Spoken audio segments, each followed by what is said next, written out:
Often when my friends learn of my friendship with Hamza and our collaboration together, I'll say a little bit about that before we begin our conversation. People will say something like, well, isn't it great? He's terrific. Isn't it great that he's such a good influence in the Muslim American community? Well, yes. It's great that he's a great influence in the Muslim American community, as Rabbi Sachs is a great influence in the Jewish community, and Richard Newhouse was such a great influence in the Christian community. But like Rabbi Sachs and like Richard John Newhouse, Hamza is a person who transcends his own tradition, from whom Christians and Jews, and not just Muslims, can learn. I want Hamza to have an even greater influence, not just in the Islamic community, but in America, among Christians and Jews, people of every faith, and even those of no faith at all. So that's why it's such a very special honor for me. Hamza says equals. No. With Hamza, I really feel, as with Richard, or when I'm with Rabbi Sachs, like I'm in the presence of greatness. Hamza and I have been able to work together on some projects, and I hope we'll work together on many more. We met, I think, Hamza can correct me if I'm wrong, we met when we got together at a very important conference that was hosted by the Witherspoon Institute on the social costs of pornography. For several generations now, it has been fashionable to say, and widely accepted, if not believed, if you catch my drift, that pornography, if it's a vice at all, is a private vice, not a vice that the public should be concerned about. But it turns out that pornography exacts from us enormous social costs. And so Hamza and I found ourselves gathered together with psychologists and psychiatrists, with counselors, with people who deal every day with the carnage left in the wake of the massive pornography industry that we now have in this country and more broadly. And Hamza gave on that occasion a remarkable, amazing speech, a philosophical speech, making a philosophical contribution, yes, from an Islamic point of view, as he should, but one that had lessons in it for me as a Christian, for our Jewish participants, for every single soul who was there, for our psychiatrists and our psychologists. We have so much to learn from each other. And listening to Hamza is the evidence for me of how much we have to learn from the great minds, the great thinkers in the Muslim community. Then a couple of years ago, I had the pleasure of inviting Hamza, and he accepted our invitation to come and speak at our annual Respect Life Sunday service in the Princeton University Chapel, the magnificent Princeton University Chapel. Princeton was founded by Presbyterians, but they must have been pretty high church Presbyterians. If you've seen our chapel, it looks like a great European cathedral. And for the past almost decade, we've been observing a Respect Life Sunday at a major interfaith service in the chapel. And Hamza was our first Muslim speaker at one of our services. He has now been, there's now a succession of them, including the great Susie Ismail, who gave a wonderful speech at our Respect Life Sunday service last year. But Hamza gave the most moving and profound speech that has been given at those services over the years. And I remember it so clearly. He began by chanting beautifully, so beautifully in Arabic, and then speaking in English for all of us to hear. It also introduced me to the status, the reputation that Hamza enjoys in the Muslim community. It's hard to fill the sanctuary of that chapel, but it was filled by Muslims who had heard that Hamza was going to be in town and preaching speaking at the service. And it was just a wonderful thing to see the esteem in which he's held by the Muslim community. So, have I flattered you enough, Hamza? Yeah. I feel like such a fraud right now. I think I'm going to get arrested in a few minutes.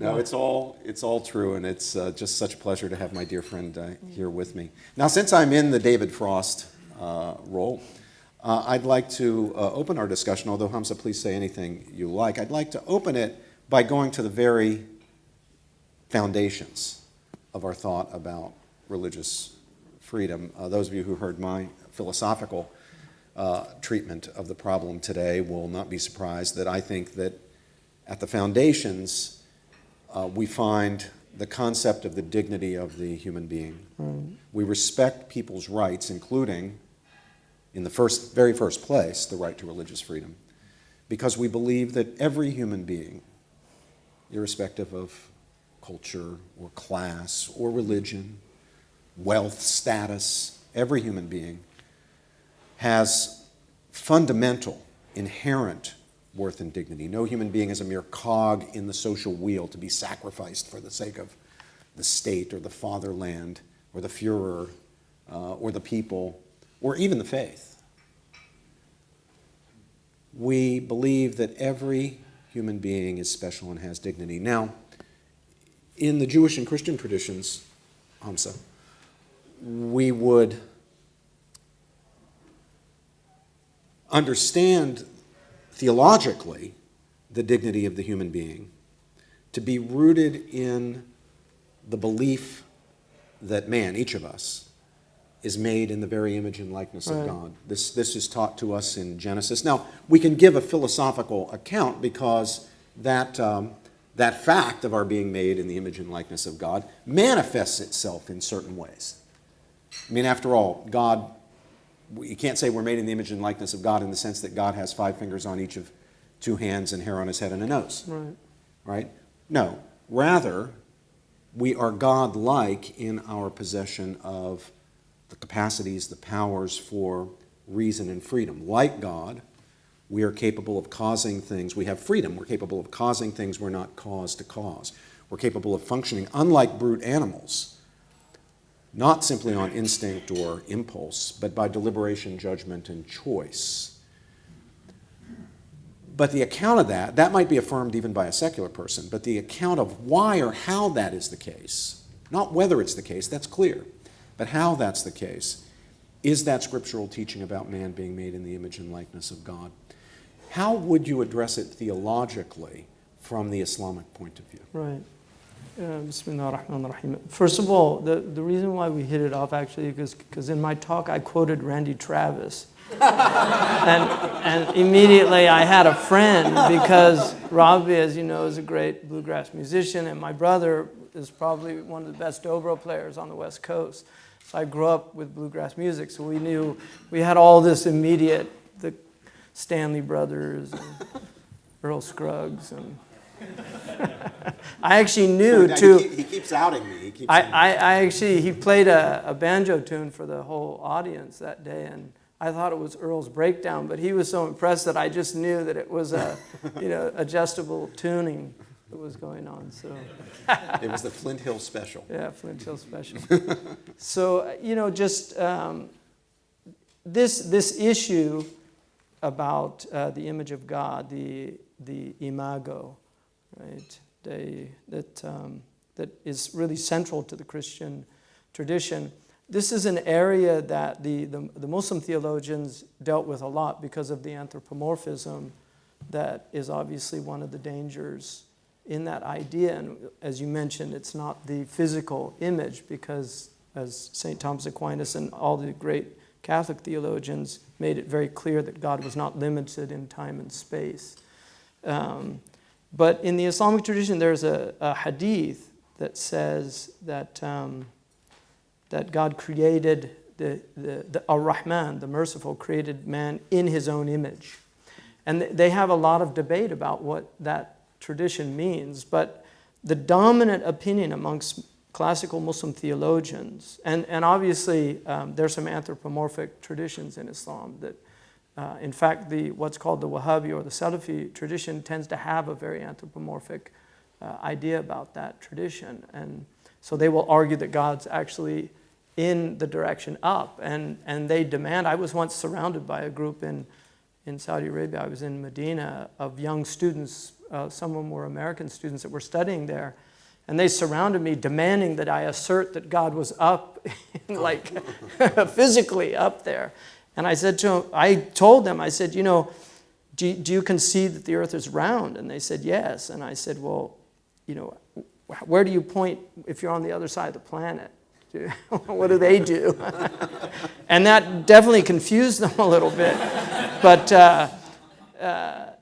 the theologians argue that we're created in the metaphysical image of God. And there are 20 attributes that are considered necessary for God to believe that God. The one is aseity, which the Catholics assert also. The idea that God is a being unto himself. He does not need anything outside of his own essence to exist. And then the idea of firstness without beginning, lastness without end. And it goes on, but the 7 attributes that of life, of sight, of hearing, that he's mutakallim, that God speaks. So sight, life, hearing, speech, and that he sees everything.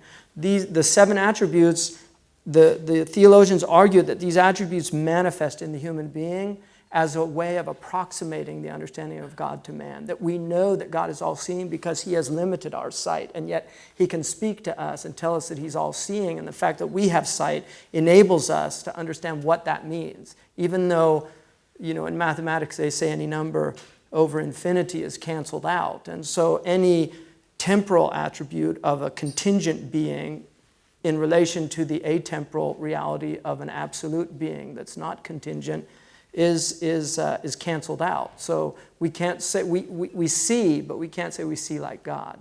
But when God says he is the all-hearing or the all-hearing or the omniscient, the all-powerful, we know what power is because we have been given this limited power, contingent power, that enables us to understand that concept. So the Muslims agree with the Jews and the Christians on that principle, but with that caveat that it has to be understood. We have the Christians call it, Catholics call it the via negativa, right? Yes, that's right. In theology, that we believe that it's easier to say what God is not than to say what God is. And the Muslim theologians say that anything that will occur to your mind, God is other than that. And so in the end, there's the inconceivability of God for the human intellect. And in fact, there's a tradition the Prophet Muhammad said, never reflect on the essence of God, but reflect on the gifts that God has given you, the blessings. And we know that mathematicians like George Cantor, who attempted to even penetrate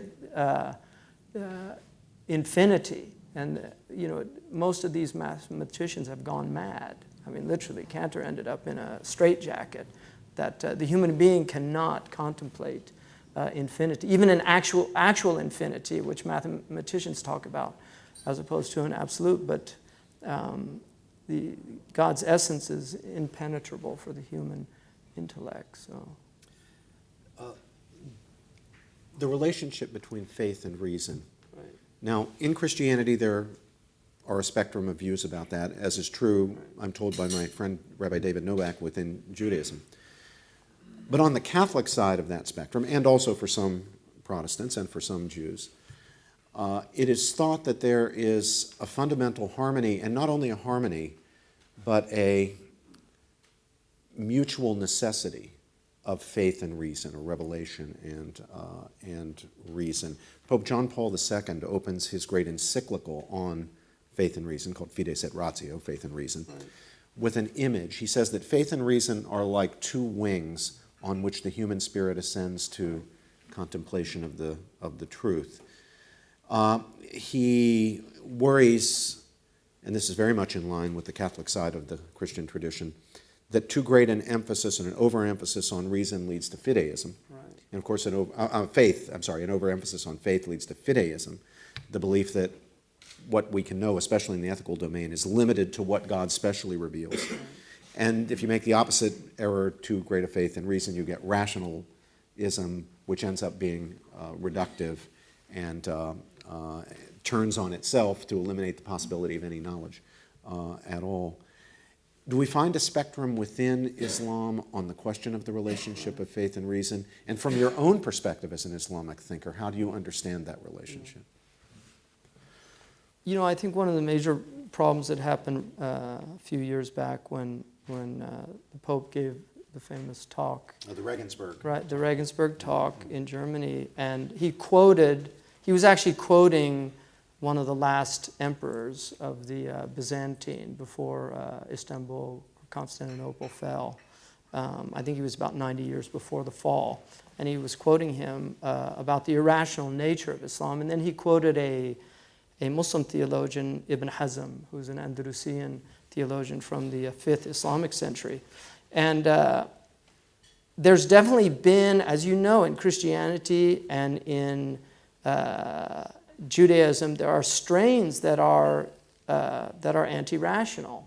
And you find that within the Islamic tradition. And historically, the Muslims had a fundamental crisis between this idea of what they called naql and aql.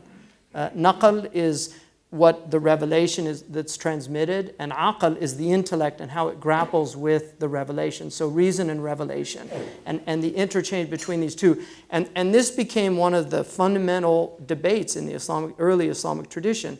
And there was a school called the Mu'tazilite, that are the rationalists, that argued that religion has to be consistent with reason at all times.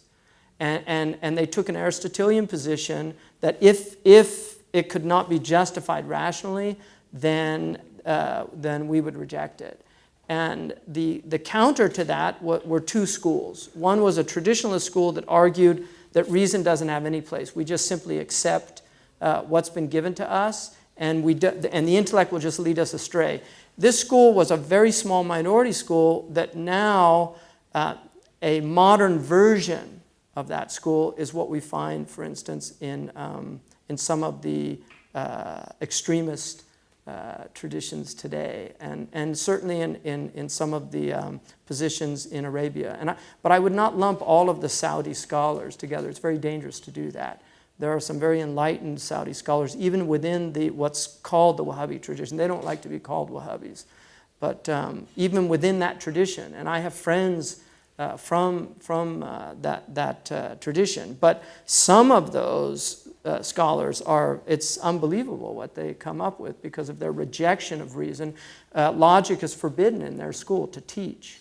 Whereas in the dominant strain of Islamic tradition, you have a balance. And they talk about the two wings also of faith and reason, and the importance that, in fact, Fakhruddin al-Razi, one of the greatest theologians of Islamic history, there's a verse in the Quran called the light verse, and it said that God sends this revelation down, and then it says light upon light. And he argues that it's reason upon revelation, that if you don't have the light of reason to interact with revelation, you're blinded by the light of God, as opposed to guided by it. That you need your own reason to enable you to see with the light of God.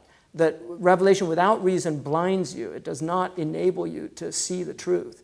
And this becomes the dominant position, and this is what taught. I studied Aristotelian logic with West African scholars. I mean, they still are very committed to the Aristotelian tradition. They haven't really had the additions that Bacon or John Stuart Mill or others have added to the logical tradition, and they certainly have no idea of symbolic logic or some of the madness that modern logic has, And I'm not saying that flippantly. I mean, the fact that we've removed the from even in law school, they no longer study. In most law schools, they don't study formal logic, and to the inability to understand.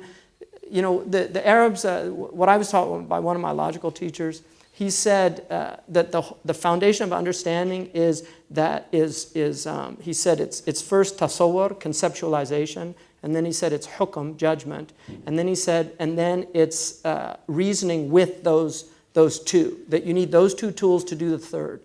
And then he said, but the hukm is based on the ruling, the judgment about a thing is based on its conceptualization. And then he gave me this principle, al-hukmu ala shay'in far'un an tasawwurihi, which means before you can judge a thing, you must grasp and understand it in all of its understandable dimensions.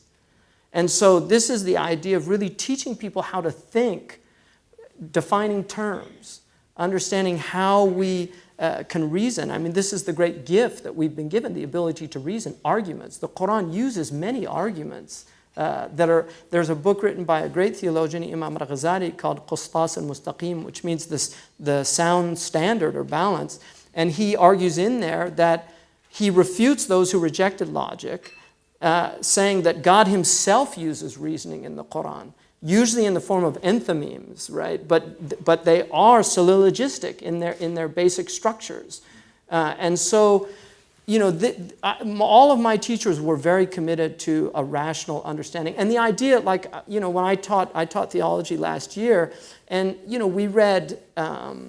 we read the traditional, the Kalam cosmological argument for the existence of God, which is the great contribution of Muslim theologians, even now to Western tradition, because the primary book we used was written by a Christian scholar who used the Kalam cosmological argument because it's a very sophisticated form of the traditional cosmological argument.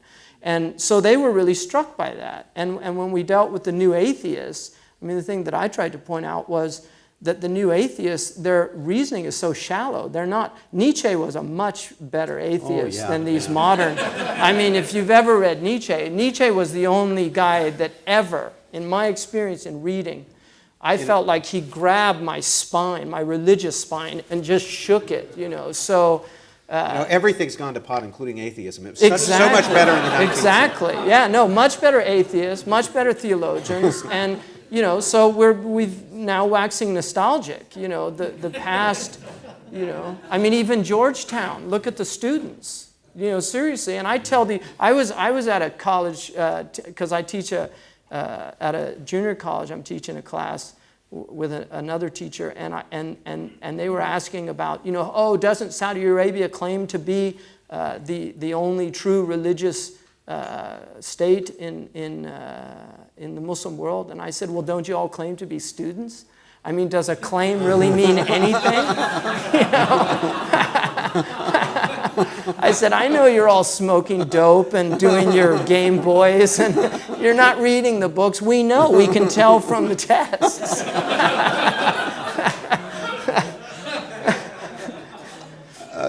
Being a Catholic, I'm not quite as strong on my scripture as I should be, but I believe, Mike Cromarty can correct me if I'm wrong, and will, I'm sure, that it's our common spiritual father, Abraham, who argues with God. He begins with a negotiation, right? About Sodom and Gomorrah, but he doesn't just negotiate. That's in the Quran too, by the way. Yes. He makes an argument. He makes an argument. Essentially give me 10 righteous people. There's the bargaining, but then the argument is you wouldn't want it to be said of the God of all creation that he would do an injustice. Yes. It's contrary to the nature of we have the same argument. Yeah. At that Regensburg speech, which caused so much controversy, but also then I think generated a lot of dialogue. I actually met the Pope because of it. Yeah, so you were one of the 38. I was. We met, and he got completely shocked because he was very gracious. He actually stayed on the same level as the Muslim interlocutor that represented the Muslims, so he wasn't raised on a dais. But he came down and greeted each one of us and really connected and spent 30 seconds, which is a lot of time when you're meeting the Pope, 30 seconds. Right. But, I was really struck, first of all, by how poorly he photographs, because he actually has a very soft face that really, when I met him personally, it really came through. But I told him, I said, listen, I have a mother-in-law that I've got problems with because her daughter married me, and she's a Catholic, so I think I can solve this problem if you would just pray for her. and never miss an opportunity. And his eyes just lit up. They really did. And he said a prayer in Latin, by the way. So I had 4 years of Latin, so he said a prayer in Latin for her. And so when I told her that, I am just like Flynn. I have no problems. I've solved all my problems. So she's Mexican Catholic, really devout Mexican American, but she's got a picture of me meeting the Pope that everybody that comes in the house, that's my son-in-law. I don't care if he's Muslim or what.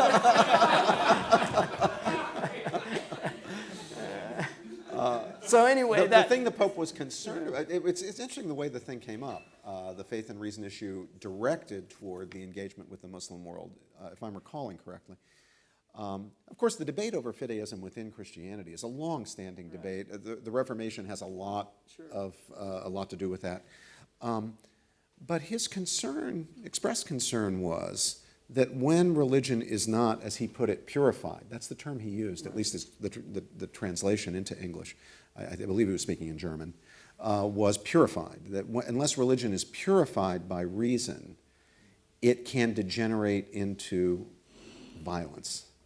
So so he sees reason as, lay aside the merits of the argument about Islam, but he sees reason as necessary to religion, as part of religion, and not something apart from it, for the sake of humane, compassionate values, peaceful values. No, and I couldn't agree with him. He's absolutely right on that. I think Asimov's remarked that violence is the last refuge of the incompetent, and that it's lack of reason that leads to that inability to deal with the problems. And I think what's happened in the Muslim world today, the social problems are so great. We're talking about religious freedom, right, which is a serious problem, and it is in the Muslim world on a lot of different levels. Like he was talking about intra-religious debate, because within the Muslim community there are people that actually will deal better with interfaith than they will with interfaith. Like they'll actually be able to talk to Christians and Jews with respect and mutual tolerance and That's dignity. That's true in all religions. Yeah. Well, I mean, but it's a problem. It is a problem in all religions. It's a type of stupidity because, first of all, human differences, we will never agree. The Arabs, and Mutanabbi is a great Arab poet, he said, men will never agree on anything except that they disagree, and death. And then he says, but even in death they disagree, because some say the soul dies with the body, and others say the soul goes on after the body. So even in death men differ. So, this idea that we can somehow construct, and this is the utopian fantasy of every ideology, that we can kind of construct society in a uniform image. There's nothing in nature that's uniform. Nature it's not chaotic, but it's extremely diverse, and it has a chaotic element in it, I mean, from our perspective. So this idea that we have to regiment people, and I believe in a magisterium, I do. Like, I think that religion does need, because of the dangers inherent in religious belief, because nothing is done more heinous than when it's done in the name of religion, and it's very easy for good people to do evil things, has been noted by many people, because of religion. And so when you're dealing with religion, this is one of the issues with freedom of religion in the Muslim world. Jordan, I'm very familiar with the situation in Jordan. Jordan does issue a weekly sermon that all the imams give in the mosque, and every mosque has like a secret police in most of I would probably say almost all of the Muslim countries, monitoring the imams' statements. Now, part of that, for me, it's deeply troubling. I would like to see, like here, I'm able to get up and say whatever I want in the masjid. I mean, now we have FBI monitoring some of the masjids. But, generally, I'm not going to get, the FBI is not going to come and arrest me for what I'm saying. Like, they might mark down that, he said some things against the government or whatever. But that would happen throughout the Arab world? Well, in the Arab world, if you say certain things, and some of large parts of the Muslim world, you will end up in jail the same day if you say certain things.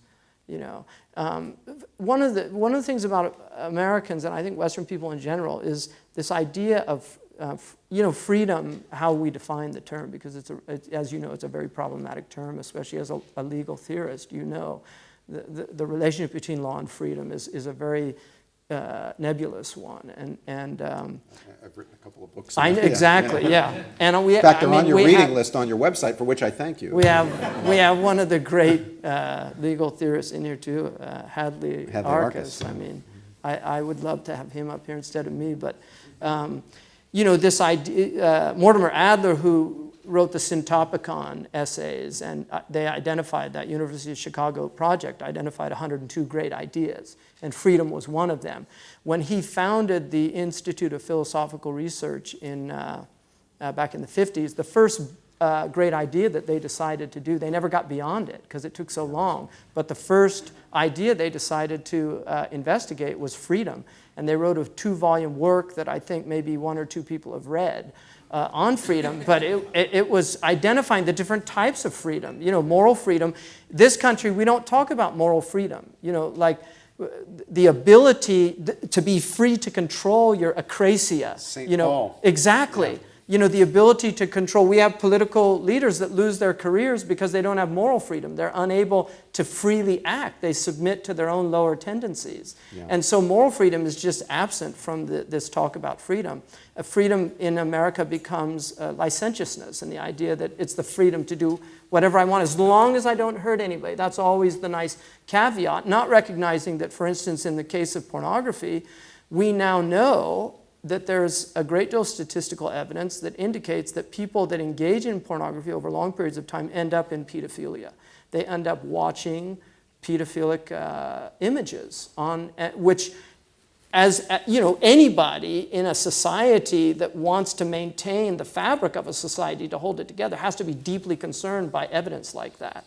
And just say, look, this can't just be about what I do in the privacy of my home. We also know that a lot of the films are made by organized crime. A lot of the women that are in these films are actually in sexual slavery, which we have literally millions of people now engaged all over the world. Came out in the conference. Exactly. Yeah. So, there are deep issues about this. So when we look in the Muslim world, I understand in the Jordanian example that it used to be that scholars were allowed to say whatever they wanted. This was when the great teaching institutions of Al-Azhar, of Qarawiyyin, of Zaytuna, that were producing these world-class scholars. And in the colonial period, a lot of these institutions broke down. Their funding was absconded. There was a lot of malfeasance. There was a lot of problems that came about. And these institutions lost their credibility. They became part of government control. And so Al-Azhar went under the government. It used to be an independent organization, but it went under the government. And so you got the scholars for dollars, the people that were, they were being paid by the state, and they lost their independence and their freedom. But these men and the women also that were involved in this were people that were committed to a balanced, moderate tradition in Islam, recognizing that social order was extremely important. And so you had very responsible sermons on Friday. What happened in the 60s, 70s, and 80s when you got this transition to the weekend scholars because of the high literacy that emerges in the Muslim world. And suddenly you have people reading, as you know, St. Augustine wrote on Christian doctrine, arguing that the liberal arts was necessary, that you had to be a liberal artist to read the Bible. You have to know what a conditional sentence is. You have to know what the subjunctive mood is if you're going to read a book that purports to be from God. So if you haven't studied grammar, if you haven't studied rhetoric, if you haven't studied logic, then it's very dangerous to open up a book believing this is from God. Years ago when I did a rotation in an insane asylum. I wasn't in there as a patient.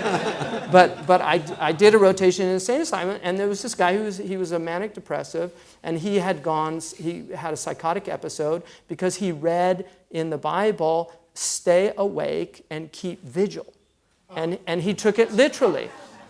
And he stopped sleeping, and he went into this psychotic episode. So I was, talking to him about this, and I said, did you ever think that might actually have been more like metaphorical, that it meant like stay awake and keep vigil, not all the time, but just when you're awake and be aware that there's danger? And then he said, no, I didn't think of that, and it was, this kind of light went off on this poor man. But we have people reading books that are very dangerous books. The Quran is a dangerous book. The Bible is a dangerous book. These are not easy books. And in the wrong hands, I think they cause an immense amount of harm.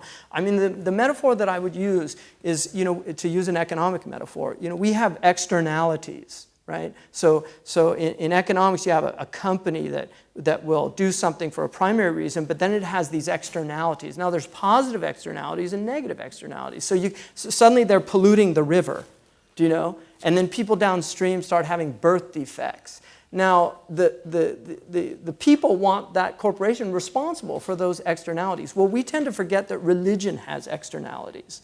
You know, that there's toxic side effects of religion. And as religious people, I think we need to take more responsibility for the toxic externalities.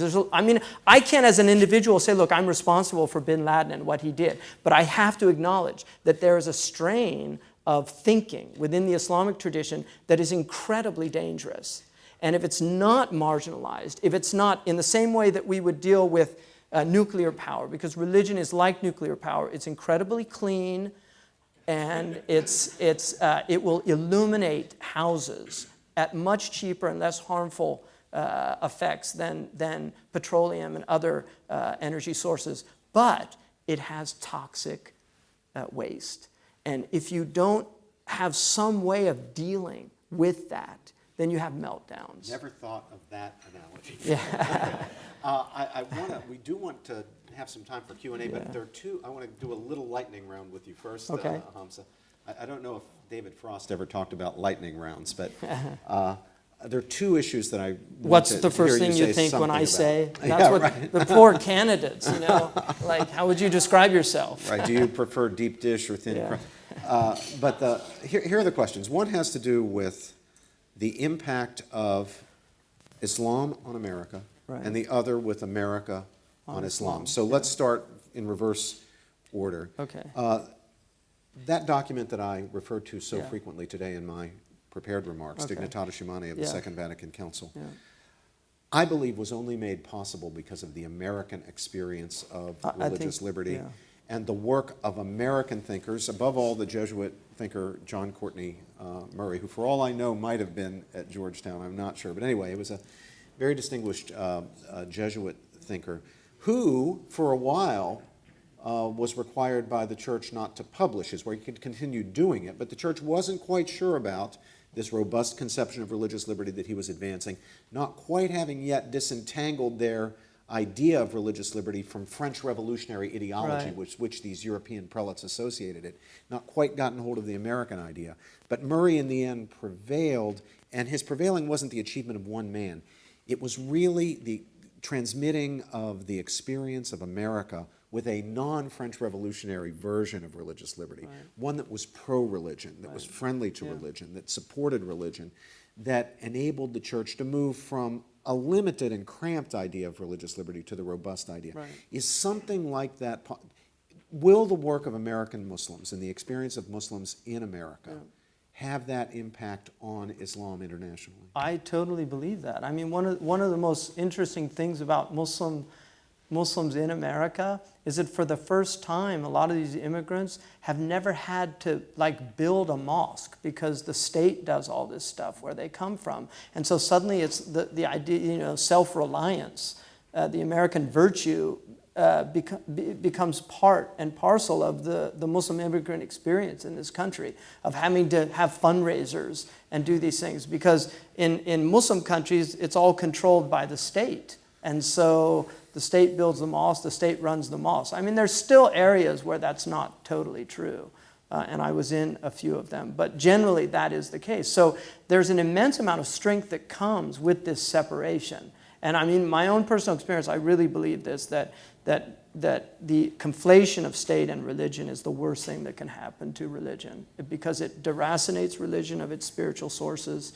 It really sterilizes the religion, and has a horrible effect on people, which is why you see so many people sleeping in these Friday sermons throughout the Muslim world. And then, the passivity it creates, because people aren't forced to have to think about things. Well, it hasn't done much for England to have an established church in recent years. I mean, that's certainly... Yeah, England, I think it's such a unique... I mean, I think we underestimate the impact that having a world war on their continent had on them. I mean, we lost a lot of people. My father was a World War II veteran, and he came back, fortunately, but we lost a lot of people on the continent. All those cities were destroyed.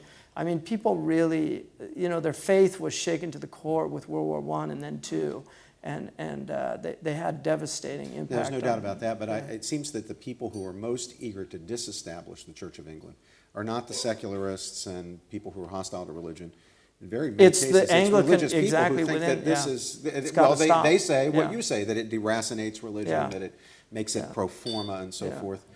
But then shifting now to the second, the impact of Islam on the United States.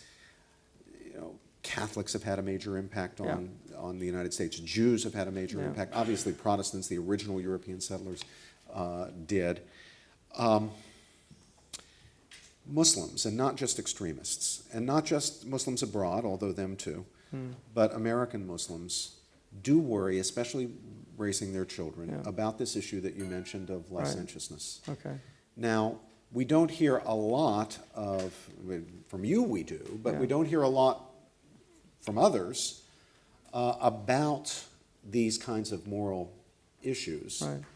And I think that's probably because, as was the case with other minorities in the past, especially recent arrivals, they are very concerned with prejudice against them, with dealing with being in a new place, with wanting to seem as though we're not outsiders, we're not hostile, we're not dangerous.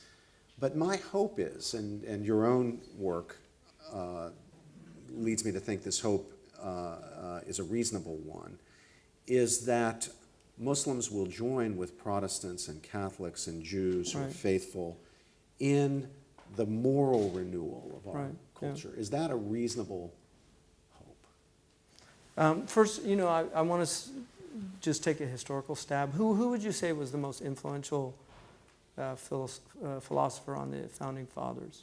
On the Founding Fathers? Yeah. Well, it's interesting. The standard answer to that question is Locke. But when Jefferson wrote his famous letter to Henry Lee in 1823, near the end of his life, he said that he drew the inspiration, the content of the Declaration of Independence, not from any one thinker, but from, Hadley can help me here, the standard books of political right, and then he listed 4 or 5 names and then said, et cetera. And they were Aristotle, Cicero, Sidney, Locke, et cetera. This is the problem with asking an academic a question, because he was just supposed to say John Locke. Okay. Well, this is a lightning round, so Locke. Yeah, okay, so John Locke. A lot of people don't know that John Locke actually wanted to do Islamic studies, and that one of his main influences was Edward Pocock.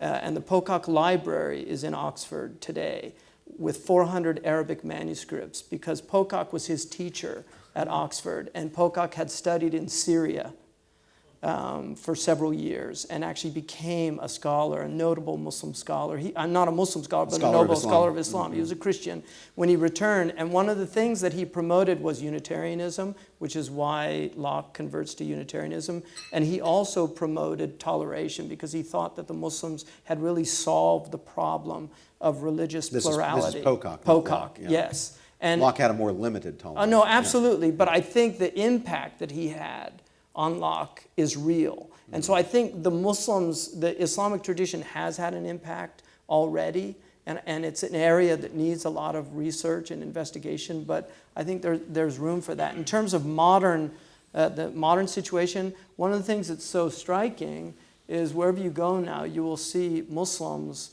in some of the best universities in the United States, and I know you've got several students yourself.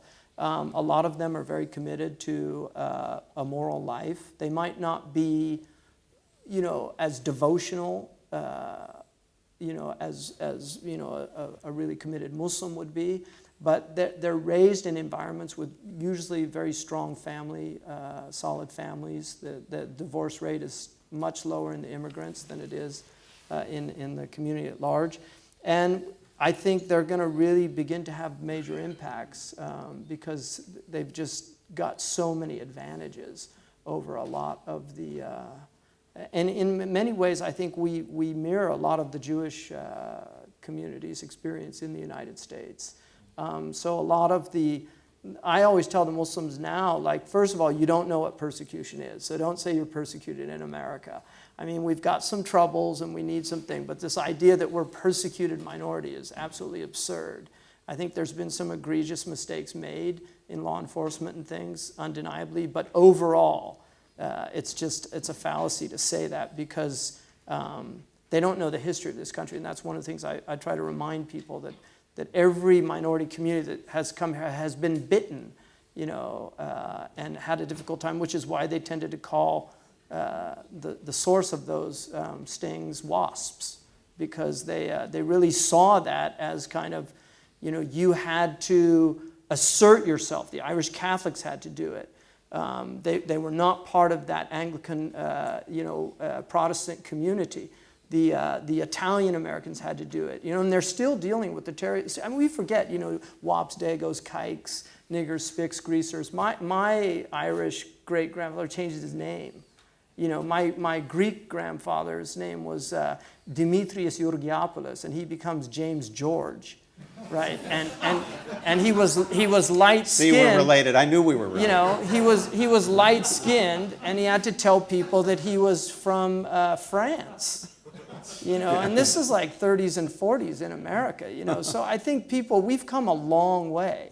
And I think the Muslims and the Hindus and the Buddhists now are the new kids on the block, because they aren't part of the European, because the Eastern European migration to this country was a radical change from the past. I mean, at the turn of the 20th century. And a lot of the anarchists that came over, and I mean, it's a very interesting period. So the Muslims they're here in larger numbers. We just had a report that was released that did a study. I mean, the growth in mosques in the last 20 years is 79%. There's now almost 3,000 mosques. There's more mosques here than there are in Jordan, if that quote today was accurate. We now represent one of the largest minority communities of Muslims in the world. There are several Muslim countries that have smaller numbers. Mauritania is an example. And yet we don't have representation on the Hajj. All of the Muslim countries have Hajj representation. We now send more people to Hajj than most of the Muslim countries. We send 17,000 people a year to Hajj. There's still no quotas on Muslims to Hajj from America, because all the other countries have quotas, because they can only take about 3.5 million people maximum, and they get so many requests. So the Muslims, Keith Ellison is actually trying to get some kind of representation from this community so that they can meet with the king and petition, right? The right to petition, for the necessities of the American Hajis. So I personally think there are many areas where Muslims are going to increasingly impact the country. I mean, for instance, what we're trying to do in California with the Zaytuna College, I mean, I'm really trying to get back to a kind of, it's almost like an 18th century, early 19th century ideal of a liberal arts college in the United States. Swarthmore is a good example, what you went to. I mean, I think that you should have, just like you have pre-med, you should have pre-law in a liberal arts college, instead of churning out these lawyers that have no philosophical understanding of the real issues about law, like positivism and natural law theory, and really thinking deeply about these issues. They end up becoming specialists that know a little bit about a subject that needs to have a generalist understanding. If you're going to specialize in law, if you don't have a generalist understanding of the philosophical underpinnings of law, and these are ancient problems. I mean, religious freedom, we're talking about Antigone is where we can argue about religious freedom in a liberal arts college. If you read Antigone, the same issues are there when the state impinges on the right for people to practice their religion. We, as moderns, we're so, arrogant in the assumption that these are new problems, Yeah, Cornell West and I in our seminars always begin we have lots of different readings, we change it in different ways, but we always begin with Antigone. Great. Well, okay, let's open the floor. Yes, Professor Bradley. I'm Jerry Bradley from the University of Notre Dame. That's a school in the Midwest that was formerly a football powerhouse. Well, my question has to do with Robbie's favorite text, which is Dignitas Humanae. And it may seem paradoxical after all that's been said today, and including this evening, to say that the right of religious liberty that's affirmed there by the Council Fathers, based, as Robbie says, I think quite rightly, in light of the American experience with freedom of religion, not so much specifically, I think, Murray's theological writings and arguments, but the American experience, I think, had a lot to do with Dignitas Humanae. But it's actually, although a basic human right and a big deal, and the reason why we're here today, freedom of religion is actually derivative. It's not foundational. It comes from something else. And you look at the first part of Dignitas Humanae, it's easy to see that the something else is a moral duty. Right. It's the moral duty to the truth. Each one is required to seek out the truth about matters religious and to adhere to that truth which he or she finds. And my question is to you, Shaykh Hamza, is there a counterpart notion, parallel notion, or something like that in the Islamic tradition, where you have this, now these are my own terms to describe this phenomenon in Dignitas Humanae, you have this foundational commitment to the truth, whatever that happens to be, Yes. and Catholicism comes in a little bit later. Is this overriding moral duty of each one to what's true Yeah. part of the tradition in Islam? Because if it is, then you have the sort of the resources to develop a critical theology. Yeah. And you really have the opening to move philosophy Yeah. and reason, Yeah. Benedict would say, Yeah. into a kind of consortium with the Islamic theological tradition. No, and it's been there. I mean, our theologians were very committed to that idea that faith had to be based on reason. That they were very troubled by circular reasoning. They call it dawr wa tasalsul. I mean, we studied these things in our theological training. That you can't argue. The Quran has to be proven, to be true rationally. So there's all these books written making rational proofs of why it's revelation. There's all these, because they needed to ground it in that. And so I think that's foundational to the understanding that you had to have faith and reason, and that component was so important. And also, there's no verses in the Quran where any coercion is mentioned about. The Quran states clearly in chapter 18, فَمَنْ شَاءَ فَلْيُؤْمِنْ وَمَنْ شَاءَ فَلْيَكْفُرْ. Whoever wants to believe, let him believe. It literally says, فَلْيُؤْمِنْ, let him believe. And whoever wants to disbelieve, فَلْيَكْفُرْ, let him disbelieve. And then the Prophet Muhammad, it was said to him in the Quran, can you compel people to be believers? In the second chapter of Baqarah, it says that there can be no coercion in the religion. That reason is clear from unreason or error. That, the reason, it's clear, this is clear. So you can't force people, let them think about this. Even in the chapter where they say about killing people in Surah At-Tawbah, which is the 9th chapter, and this is always quoted by people saying that Islam is violent. It says to kill the polytheists wherever they are. And that verse, which is in that chapter, that verse was a time-specific verse because the polytheists had broken the treaty with the Muslims. They had a treaty, and they had broken it by killing Muslims. And then they went to Mecca, which was a sanctuary at that time, and they had captives, and it was permission to fight in the sanctuary. That was not a universal thing isn't this what you were taught? This is what we were taught. And then it says immediately after that, but if one of them wants to hear the word of God, let him hear the word of God. And then it says, and if he decides not to believe, then take him to a safe place and leave him alone. Right? So, this is this decontextualization and idiotic people, quoting. I had one of my teachers, somebody got up in a lecture and quoted this verse in the Quran that says, whoever doesn't judge by God, he's a disbeliever. And he said to him, which chapter is that in? He said, I don't know. And he said, what was the verse before it so I can know the context? He said, I don't know. He said, what was the verse after it? He said, I don't know. He said, what do you do? He said, I'm a mechanic. He said, fix cars. Like I said, these books are dangerous books. And you have to have a scholastic tradition that is able to navigate these meanings. So, the Prophet ﷺ nobody during his lifetime was killed for apostasy, nobody. And there are apostasy laws, just like in Catholicism. You can find in church canon law, you can find apostasy laws. There are apostasy laws. There's one hadith that they base these on, But there are other hadiths, and they weren't in agreement upon this. One of the greatest scholars of Islam, Atta, did not believe that there should be any capital offense in apostasy. Now, the idea, and you know, in our Supreme Court in 1955, there was an argument, and you know much better than I do, about, I think it was about polygamy, which, you know, that... The polygamy case was back in the 19th century, the Mormon polygamy case called Reynolds. But which was the one where it was said the freedom to, that religious freedom is the freedom to believe and to, but not necessarily the freedom to act. Oh, what was that? Well, the Jehovah's Witnesses case from 1940 says that. Yeah, it might have been. Gabitis and Barnett. Yeah. Yeah. Okay. Yeah. So, you know, that, obviously, there's a lot of room for interpretation on what that means, right? Sure. But traditionally, many people did not believe in Islam. And I guarantee you, there are many people in the Muslim world that do not believe in Islam. But they don't go out into the society and declare these things, not necessarily because...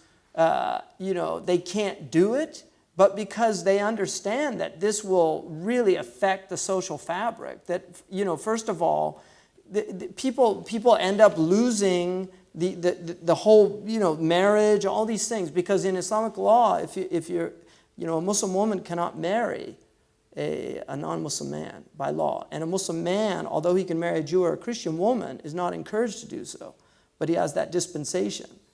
And so, you know, the other thing that's very problematic in Islamic tradition, and I have to say this, you know, to full disclosure, the Islamic tradition is not amenable to the same degree that other traditions are to reformation. The reason for that is the Islamic tradition actually sees itself as a reformation of the Jewish and Christian sectarianism. Throughout the Quran, there are verses that say, do not turn into sects like the Jews and the Christians did before you. Right? And you know, I mean, the Middle East was filled with Jacobites and Nestorians and Syrian Orthodox and Catholics and Coptic. I mean, all these sects, right, were there. So, and there are many verses saying, don't change your religion after it's been given to you. So it's much more difficult for us to deal with it. And that's why we have to find the sources from our tradition, and they're there. That's the beauty of the tradition. Those sources are there. Those dissenting opinions are there. And those dissenting opinions need to be brought to the forefront, because right now they're in the background. And that's something, you know, we're sitting under these Babylonian bricks worrying about them falling on our heads. But we tend to just forget about things in the background when we're so focused on the foreground. But very often in religious thinking and tradition, we have to look at the richness of the tradition and bring things that in the past have been in the background and bring them into the foreground. And this gives it a much stronger basis for convincing Muslims around the world about, and this is what I try to do, you know, find those sources. I have Muslims all the time saying, I can't believe that. I say, it's right there. It's, you know, here's the hadith. You know, look, that the Prophet ﷺ said that. I mean, the Prophet said once, he said, none of you, this is a sound hadith in Imam Ahmad's Musnad. This is very important amongst Muslims, whether the hadith is sound or weak. This is a sound hadith, so it has authority. But, you know, it says that none of you truly believes until you have mutual mercy.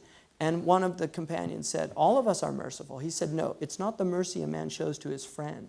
It's rahmatul amma, universal mercy. Mercy for all of creation. And it's not just, it includes animals. The Prophet was very concerned about harming animals. I mean, how can you have a religious tradition that can blow up people, you know, on buses and little children and things like that, and you're not allowed to kill frogs? Yeah. I mean, it's just so weird, you know, this modern madness. Time for one more question, and it's Professor Arcus. I get it. Is this on? Yep. Yeah. Yep. Well, in that case, we'd say we could raise the money, but it would be wrong for sure. Yeah. Now, I wish I could take Hamza back to Amherst with me, but I've given up Amherst for Lent.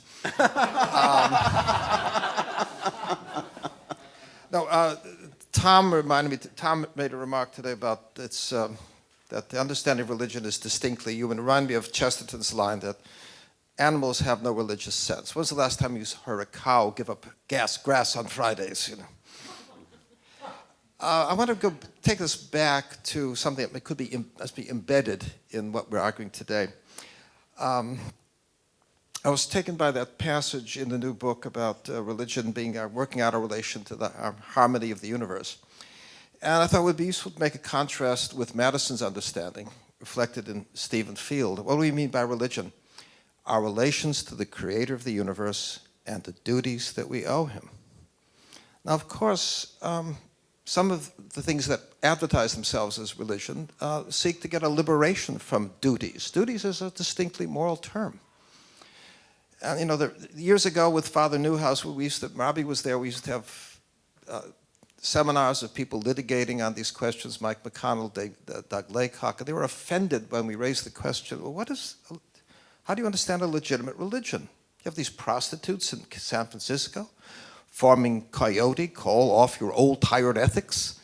If they claim to be a religious sect, do you have any ground for resisting them? Robbie referred to Nostrata and the concern by seeking the truth, accepting the truth in religion. Well, of course, you imply now that we have access to standards of reason by which we could gauge the difference between claims that are true or false, plausible or implausible. There's a concern for an upright life. I presume we reject Satanism. The point I'm trying to make is that we are folding into our understanding of religion standards of reason. Robbie was citing Abraham negotiating with God over Sodom and Gomorrah. Shall the God of the universe not himself be just? Remember, we had this conversation with David Novak. He said, it's all revelation. Oh, what was Abraham saying to God? You don't understand your own revelation? He said, well, we've got to be reasonable, David said. Ah, yes, we have to be reasonable. Right, we're appealing to standards of reason. So we've seen sects in upstate New York, the Universal Congregation of seeking to simply affirming as a doctrine of belief their exemption from the taxes that are imposed on real estate, so they can be on the same plane with claimed by other religious institutions in the area. We might see in the aftermath of the Hosanna Tabor case a new sect claiming that they too. The main doctrine is that they wish to be exempted from the regulations that apply from the EEOC to matters of hiring and firing, right? And we said then when they want to call everybody a minister who works for them, and at some point we need something to say to them. So what I want to suggest to you is this: does this not all get back to us to the God of the Logos, the God of reason? The God mentioned in the Declaration of Independence, the author of the laws of nature, nature's reason about moral things. So I put this to Shaykh Hamza. What would you say in response to this question when somebody says, don't we have here a stance, an understanding that does not make us vulnerable to any group animated by passion that comes forth to declare itself to be a religion and gives us grounds of judgment? What do your own advice on that? You know, I mean, you know very well that we're down the, we're Alice, we've fallen into the hole, and we're in Wonderland. I mean, everything's been, I felt so sorry for Robbie today. He doesn't feel sorry for himself because he deals with it all the time, but that the woman who asked about the marriage and this idea of trying to reason from natural law, not a religious argument, but a natural law argument that uses reason, and a lot of these people will simply say, but I'm not rational, that I don't believe in rationality, these are Dionysian people, they're not Apollonian, and they want the Dionysian world to be the dominant world. This is their argument. We need to, I recently read a book, it's a beautiful book, All Things Shining. I don't know if anybody read it in here, but one of the things that they're arguing is trying to find meaning in a secular age, right? But they talk about this kind of just like how Helen was honored by the gods, and that the gods were the ones that seduced her away, and that it wasn't like a betrayal of the marriage bed. It was her recognizing the moment, and Paris sweeping her off. And there was this kind of celebration of the Dionysian spirit in this book that really intrigued me. But I think we're dealing with this today in the United States, that people don't understand where we're headed. And if you, Toynbee studied 21 civilizations and showed very clearly how they fell. And they fell the way we're falling right now. You know, it's quite troubling. And so this country has a lot of strength and power in it, and I think there are possibilities for renewal, but we're entering into a post-Abrahamic period in the West that's deeply troubling. And I think the Founding Fathers, they certainly got some things wrong, but they got a lot of things right. And they understood things from the perspective that you're arguing from that is no longer the perspective. I mean, we've got moral relativism is the dominant force in our schools and universities today. And even though the sad thing about it is that a lot of these professors are not absolute skeptics and they're not total moral relativists, but they teach in a way that hints at that. And these students, that's what these young, impressionable minds go away with. And so, you know, I told this class there that if anybody says to you there are no absolutes, you have to see the paradox of the statement, you know, that they are articulating an absolute. And I think it's one of God's jokes on us that we can't deny absolutes without using an absolute, you know. I mean, so I don't know. I really don't have an answer to that. Hey, I wish I did, you know, but I'm troubled about the way all these things are going. And like you said, we've got religions, new religions cropping up. There's magazines that say how to start your own religion. You know, I mean, that was Udne Reader had a cover story, how to start your own religion. And a lot of young people say, I'm spiritual, but I'm not religious. You know, that so, you know, they don't want this idea of any organized religion. I always tell them to join the Islamic religion. We're the most unorganized religion out there, you know, so. Well, I'll confess that when I heard a few years ago, as we all did, Woody Allen's response when he was exposed as having taken up in a relationship with his wife or girlfriend's daughter, Sun Yi, as I recall her name. I remember when he responded to that, not with any defense, not with any apology, not with any resolve to do better, but simply by saying, the heart wants what the heart wants. I'll confess that my reaction to that was to think, we're doomed. Yeah. But in a cheerier moment, I think that while everything you say is certainly true, and this is how the great civilizations fell, I think there's still hope. There is. For this great experiment. We have in children. ordered I mean, liberty. we We have can't give hope. up. We have to hope. We have to hope. And our hope, it seems to me, and I'll conclude with this, and it's why, Hamza, I have such esteem for you and what you're doing. Thank you. Our hope is in people of goodwill, believers in the great truths of the Declaration, joining together across the lines of historic theological division agree. and standing as brothers. Yeah, we need an the alliance of faith. faith. Yeah, that's right. Faith in God and faith in reason. Yes. Because you notice they're both Because reason, they're no, both being absolutely. undercut. Yeah, they're both being undercut yeah. completely. Totally. Tom, thank you so much. Hamza Ladies and Yusuf. gentlemen, thank our guests.